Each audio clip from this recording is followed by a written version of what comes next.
हे दोस्तों, मैं आपका दोस्त राहुल। रात के करीब 12 बज चुके हैं। आज फिर एक बार आपके सामने YouTube लाइव में हाजिर हूँ। सर, हमारा दोस्त राहुल लापता हो गया है। गायब हो गया? मतलब? सर कुछ भी करके हमारे दोस्त को ढूंढ लीजिए। यार सच कहूँ तो मुझे उस पुलिस वाले पर बिल्कुल भी भरोसा नहीं।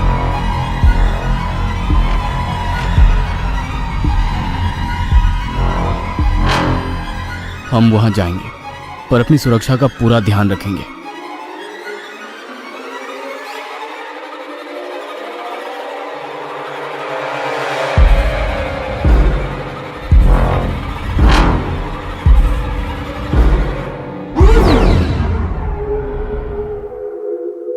इस कहानी के लेखक है संजय कामले। राहुल कहाँ हो तुम? तुम मुझे छोड़कर कहाँ चले गए?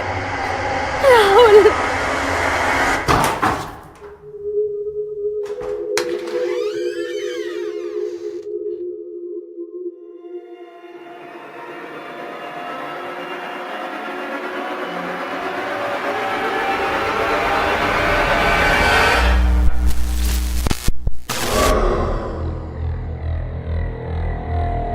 ये लाइट को क्या हुआ?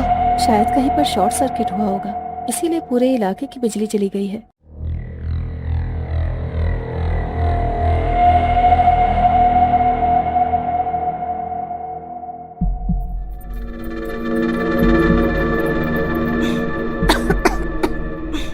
ये क्या हो रहा है और ये जगह कौन सी है?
सुनैना इतनी डर गई थी कि वो एकदम से बेड पर उठकर बैठ गई। डर के कारण उसके दिल की धड़कन काफी तेज हो गई थी। कितना अजीब डरावना सपना था। खुद से बात करते हुए उसने अपना सर पकड़ा। शायद राहुल के बारे में ज्यादा सोचने की वजह से उसे ऐसे अजीब अजीब सपने आ रहे थे। लंबी सांस लेते हुए उसने खिड़की की तरफ देखा और सन्न रह गई। डर के मारे उसकी आवाज ही दब गई। वो डिजिटल कैमरा खिड़की में उसके बिल्कुल पास रखा हुआ था। सड़क की दूसरी तरफ मैकडॉनल्ड से कुछ बर्गर और आइसक्रीम लेकर दौड़ता हुआ विवेक सड़क की इस तरफ आ गया। सबके हाथ में एक एक बर्गर और आइसक्रीम देखते हुए उसने सुनैना की तरफ देखा। वो चुपचाप आंखें बंद करके बैठी रही थी। उसने कुछ भी खाने के लिए पहले ही मना किया था। बर्गर का एक बड़ा सा निवाला खाते हुए अतुल ने सुनैना से पूछा, पर वो डिजिटल कैमरा कहाँ है? पता नहीं, रात को मैंने खिड़की के पास देखा, फिर उठाकर टेबल पर रख दिया। सोचा सुबह होते ही तुम लोगों को दिखाने ले आऊंगी, पर सुबह देखा तो कैमरा वहाँ पर नहीं था। पूरे कमरे में ढूंढा, घर में सभी से पूछा, पर कल रात देखा वो अजीब सा सपना सुनैना ने अपने दोस्तों के साथ शेयर किया। सुनैना की बात ध्यान से सुनते हुए अतुल ने पूछा, मतलब तुमने जो पहले देखा था वो सपना था, या दूसरी बार देखा था वो सपना था, या दोनों बार तुम सपने में ही थी? क्योंकि अगर कैमरा तुमने अपने हाथों से टेबल पर रखा था तो वो तुम्हारे घर में कहीं पर तो होना चाहिए था, तो गायब कैसे हो गया? पता नहीं, पर मुझे तो बहुत डर लग रहा है। शायद राहुल की जान खतरे में है।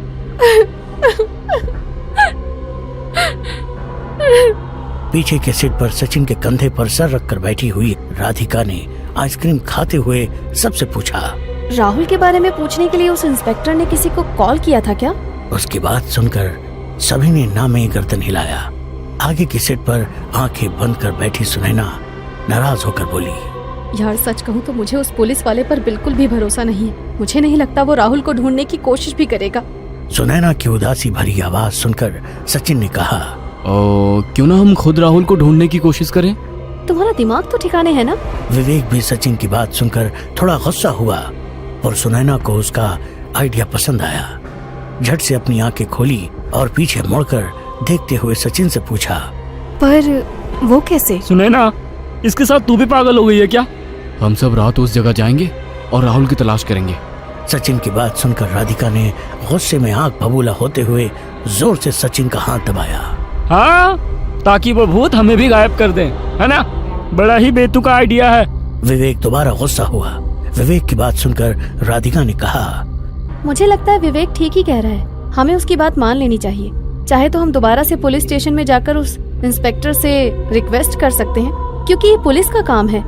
राधिका की बात सुनकर सचिन ने उसे समझाया, राधिका, राहुल पुलिस का दोस्त नहीं था, बल्कि हमारा दोस्त था। पुलिस को उसकी कोई फिक्र नहीं है। अगर हम दोबारा पुलिस स्टेशन गए तो उस पुलिस वाले को ये भी याद नहीं होगा कि हम पिछली बार किस लिए आए थे। सचिन की बात सुनकर राधिका एकदम से चुप हो गई। उसके पास बोलने के लिए कुछ भी नहीं था। सचिन ने दोबारा अपने दोस्तों की तरफ देखकर कहा, हम वहां जाएंगे, पर अपनी सुरक्षा का पूरा ध्यान रखेंगे। हमारे साथ मोबाइल तो होगा ही, साथ ही 2 एक्स्ट्रा कैमरे और ईयरफोन, जिससे कॉन्फ्रेंस कॉल में हम सभी एक दूसरे से कनेक्ट रहेंगे। साथ ही कुछ और चीज लेकर जाएंगे। सचिन की बात सुनकर अतुल ने पूछा, पर उससे क्या होगा? अपने दोस्तों की तरफ देखते हुए सुनैना ने कहा, इससे हमें ये पता चलेगा कि आखिर उस जगह होता क्या है। सच कहा, हमें ये नहीं पता कि कितने लोग आज तक वहां से गायब हो गए हैं। हम इस बात को आज तक एक मनगढ़ंत कहानी के रूप में देखते थे, पर आज हमारा दोस्त सचमुच गायब हो गया है। सचिन को बीच में रोकते हुए राधिका बोली, आई एम सॉरी यार, पर मैं नहीं आ सकती। आप लोगों को मेरे पापा के बारे में पता है ना? राधिका ने इनकार किया, क्योंकि उसके पापा रात भर बाहर रहने की इजाजत नहीं देने वाले थे। उसकी तरफ देखते हुए सुनैना ने कहा, कोई बात नहीं राधिका, हम समझ सकते हैं। सभी की ओर देखते हुए सचिन ने कहा, गाइज, मैं इंटरनेट से उस जगह के और वहां के रहने के लिए जो रूल्स हैं, उनके बारे में पूरी जानकारी लेता हूँ। विवेक थोड़ा परेशान हो गया। उसने सबकी ओर देखते हुए कहा, फ्रेंड्स, अगर राहुल को ढूंढना ही है तो रात को ढूंढने की क्या जरूरत है? हम दिन में भी उसे ढूंढ सकते हैं ना? इस घर का पहला नियम है, जो जिस वक्त गायब हो गया है उसे उसी वक्त ढूंढने पर ही मिल सकता है। सुनैना की बात सुनकर विवेक खामोश हो गया। दूसरे दिन पुलिस की वैन उसी बंगले के बाहर खड़ी थी। ड्राइवर सीट पर बैठा हवलदार गाड़ी की खुली खिड़की से ही बंगले के भीतर जाते हुए इंस्पेक्टर साहब और 2 हवलदारों को देख रहा था। पुलिस की टीम उस बंगले का मुआयना करने पहुंची थी। पूरा बंगला छान मारा, एक एक रूम, एक एक कोना अच्छी तरह से देख लिया। काफी अजीब सी जगह थी। किसी खाली कमरे के भीतर नाखूनों की खरोचों की निशान, कुछ आधी जली मोमबत्तियां, दीवारों के ऊपर अजीब सी डरावनी आकृतियां, जैसे किसी शैतानी ताकत की होने की चिन्ह लग रहे थे। पूरा बंगला अच्छे से देख लिया, पर राहुल के होने का कोई सुराग नहीं मिला। लेकिन एक बात जरूर इंस्पेक्टर साहब और उनके हवलदारों ने महसूस की, उस बंगले के भीतर किसी के ना होकर भी होने की मौजूदगी उन्हें साफ साफ महसूस हो रही थी। वो अकेले किसी भी कमरे में जाते हैं तो उन्हें साफ साफ महसूस होता था कि उनके पीछे भी कोई आ रहा है, मगर पीछे देखने पर कोई नहीं होता। कमरे में सन्नाटा होने के बावजूद किसी के होने का एहसास पल पल हो रहा था। बाहर सूरज की आग उगलती कड़ी धूप होने के बावजूद भीतर एक अजीब सी ठंडक शरीर महसूस कर सकता था। काफी देर तफ्तीश करने के बाद इंस्पेक्टर और कांस्टेबल बंगले से निकलकर पास में ही खड़े पुलिस वैन के पास पहुंचे। दोबारा पीछे मुड़कर बंगले की तरफ देखते हुए कांस्टेबल ने कहा, साहब, ये जगह कुछ अजीब सी लग रही है। इस बंगले के भीतर कुछ भी सामान्य सा नहीं लग रहा था। कांस्टेबल की बात सुनकर इंस्पेक्टर साहब ने भी उस बंगले पर नजर डाली। सही कहा, मैंने इस बंगले की पूरी हिस्ट्री पता कर ली है। किसी दिन इत्मीनान से बात करेंगे। गाड़ी स्टार्ट करते हुए कांस्टेबल ने पूछा, पर कब बताएंगे साहब? अगर दोबारा कोई गायब हो जाता है साहब, उस दिन बताएंगे। हवलदार की बात पर सभी ठहाका मारकर हंसने लगे और उनकी पुलिस वैन जंगल के वीराने में बसे उस बंगले के गेट से बाहर निकलकर सुनसान रास्ते से गुजरने लगी। गाड़ी से ही उस बंगले की तरफ झांकते हुए इंस्पेक्टर साहब बोले, हद है यार, ये भूत इतने वीराने में सन्नाटे में इंसानों से दूर रहते हैं, फिर भी इंसान उन्हें ढूंढते हुए यहाँ तक पहुँच जाते हैं। अब हम बेवकूफ किसे कहें, भूत को या ऐसे इंसान को? सर, ये भूत वगैरह को तो मैं नहीं मानता। मुझे नहीं लगता किसी भूत के चक्कर में वो लड़का गायब हो गया है। मतलब? मुझे लगता है उस मैना के चक्कर में 3 लड़कों ने अपने साथी लड़के को मारकर उसकी लाश को इसी जंगल में कहीं पर फेंक दिया होगा। हवलदार की बात सुनकर इंस्पेक्टर साहब थोड़े हैरान हो गए। उन्होंने दोबारा हवलदार से पूछा, ये भी हो सकता है। वैसे ये मैना कौन है और उसका इस केस के साथ क्या कनेक्शन?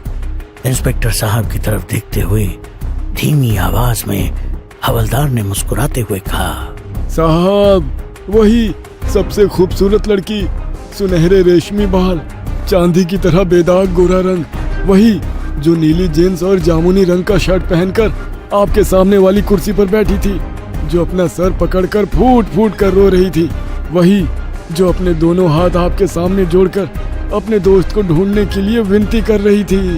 ड्राइवर की बात सुनकर इंस्पेक्टर साहब को सब कुछ याद आ गया। हवलदार की तरफ देखते हुए उन्होंने कहा, अरे हवलदार जी, उसका नाम मैना नहीं, नैना, मेरा मतलब सुनैना है।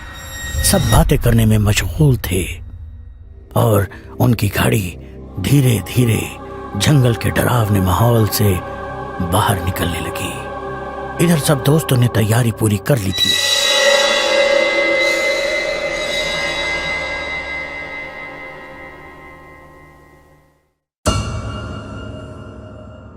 ये कहानी आपको अच्छी लगी हो तो हमें सब्सक्राइब करें, हमारा इंस्टाग्राम और फेसबुक पेज जरूर फॉलो करें। अगर आपके पास ऐसी ही कोई कहानी हो तो हमें कमेंट बॉक्स में भेजें। हम कोशिश करेंगे कि अगली एनिमेटेड स्टोरी आपकी होगी।